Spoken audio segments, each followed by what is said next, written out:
sa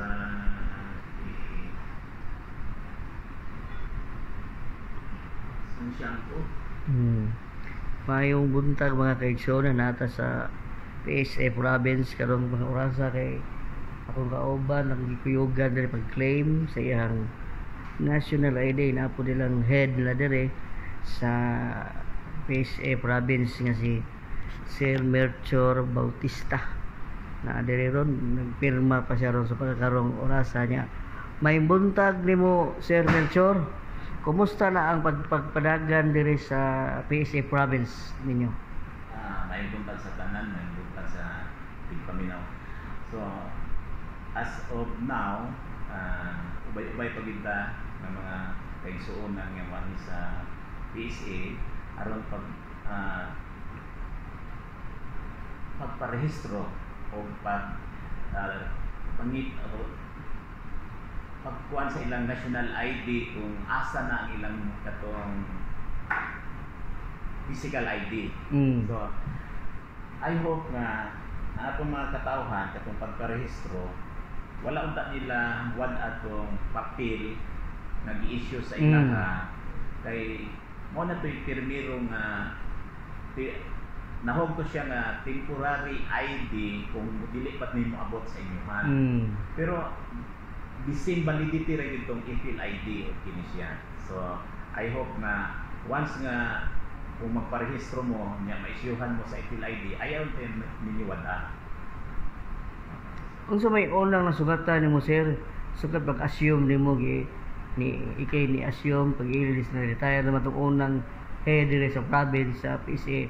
Unsa yung una nimong nasugatan problema o paglingkod nimo Sir dire? Actually, ang una yung nasugatan na problema, especially sa national ID, ang kakulang sa interes sa mga tao nga moduol sa katong mga tao sa PSA nga ang uban ato nag-house to house, ang uban ato na barangay to barangay, purok to purok. Wala din mo attend og duol sa nagrehistro nila.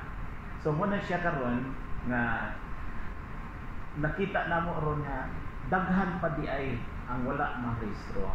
Na ang nagka-problema karon kay gamay na lang ang tao na mo'y mo handle sa registration.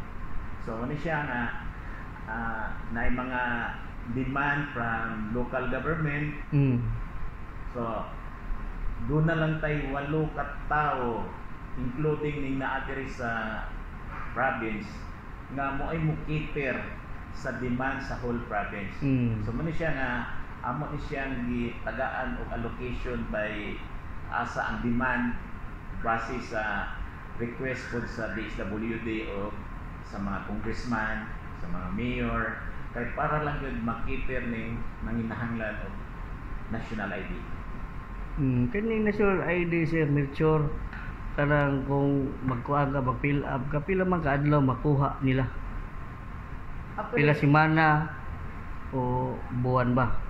Ang kini sa EFIL ID, once nga magparehistro ka, kung magparehistro ka, once nga magparehistro ka, printahan din ka o EFIL ID. So, kining EFIL ID nga giprinta, kining papel, i-laminate ninyo parehaan ni kay good as ID na valid ni siya. Kung wala pa ni siya kaabot, kay kini siya mo idugay nga moabot. Kay adto pa man sa Manila, i-print ang kining physical ID. So, kung mahimo kini siya ay ninyo wad katong giprinta na EFIL ID.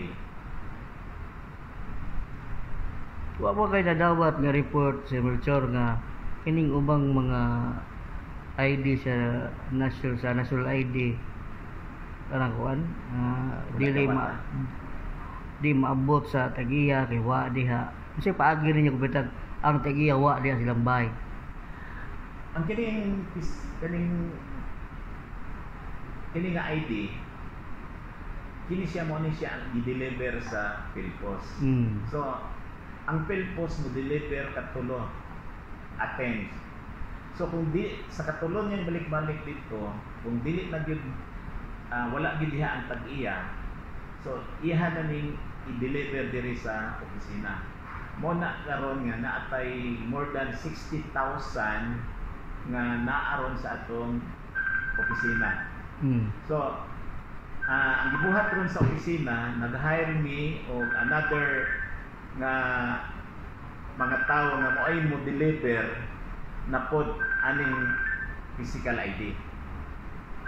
So, mo ni usa ni siya sa among challenge pag-deliver aning gipang-uli mga return to sender nga mga ID.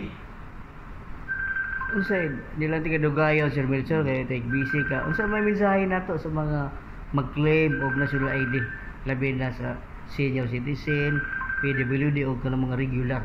Unsa may mensahe nato?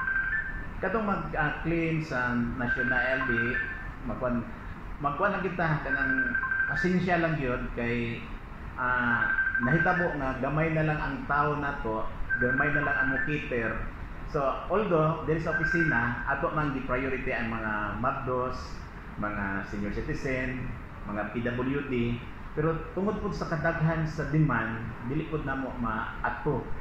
So, mo na siya nga kung maabtan manggalita cut off, although wa mi magkuan og cut off, amo manggikuan nga hangtod nga naay mo sulod among dawaton, pero malagi na siya nga pasensya na lang yun nga moabot ta og gabi tungod sa kadaghan nya upat ra ni katawo ni naglihok tungod sa pag-atiman sa National Day nga naa diri sa opisina.